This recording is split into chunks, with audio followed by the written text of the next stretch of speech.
এ বুনি, আজকে কি খাবি? মাংস ভাত। ও, মাংস ভাত। মাংস আবার কি? মাংস ভাত। Chicken chicken. এবার বুঝতে পেরেছি, কিন্তু দেখছিলিস না মেয়েটা কিরকম মাংস ভাত বলছিল। আমি তো বড়, আমি মাংস ভাত বলতে পারি। ঠিক আছে, চ মাম্মামকে করে দিতে বলি। ও মাম্মাম, চিকেন খাবো। ঠিক আছে, চল করে দিচ্ছি। নমস্কার বন্ধুরা, মা ও মেয়ের চ্যানেলে আপনাদের স্বাগত জানাই। আজ আমি নিয়ে চলে এলাম চিকেনের রেসিপি। তো আপনারা চলুন দেখতে থাকুন। গোটা গরম মশলা, তেজপাতা, শুকনো লঙ্কা, লঙ্কা গুঁড়ো, ধনে গুঁড়ো, জিরে গুঁড়ো, হলুদ গুঁড়ো, গরম মশলা, নুন, চিনি, আদা, রসুন, পেঁয়াজ আর কাঁচা লঙ্কার পেস্ট। এখানে নিয়ে নিয়েছি কুচো পেঁয়াজ আর টমেটো। দিয়ে দিলাম পরিমাণ মতন সর্ষের তেল। ও মাম্মাম, কখন মাংস হবে? তারা বুনি, এই তো কড়াইয়ের মধ্যে সর্ষের তেল গরম করে তেজপাতা, গোটা গরম মশলা, শুকনো লঙ্কাটা ফোড়ন দিয়েছে। এবার এর মধ্যে দিয়ে দিচ্ছে মাম্মাম পেঁয়াজটা। এবার পেঁয়াজটাকেও তো একটু ভাজা করতে হবে নাকি? পেঁয়াজটা ভাজতেই তো একটু বেশিক্ষণ সময় লাগে। মশলাটা কষানো হয়ে গেলে চিকেনটা দিয়ে নাড়িয়ে নামিয়ে নিলেই তো রেডি হয়ে যাবে। দেখ, তোর সাথে কথা বলতে বলতে পেঁয়াজগুলো কিন্তু ভাজা হয়ে গেছে, বেশ লাল লাল হয়েছে। এরপর এর মধ্যে দিয়ে দিল আদা, রসুন, পেঁয়াজ আর কাঁচা লঙ্কার একটা পেস্ট। তারপর একে একে গুঁড়ো মশলাগুলোও কিন্তু এর মধ্যে দিয়ে দিচ্ছে।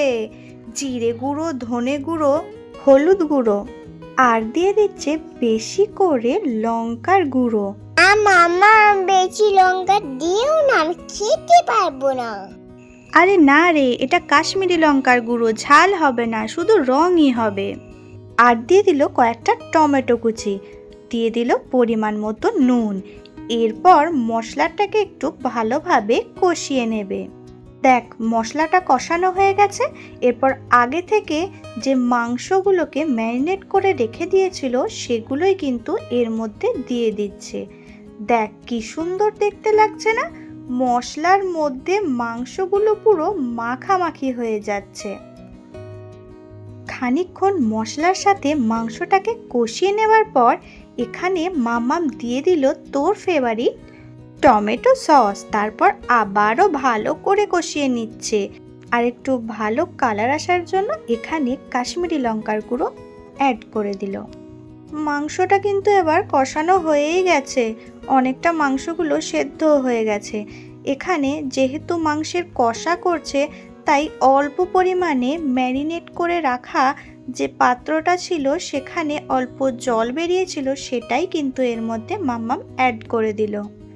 এর কারণে কিন্তু টেস্টটা আরও সুন্দর হবে।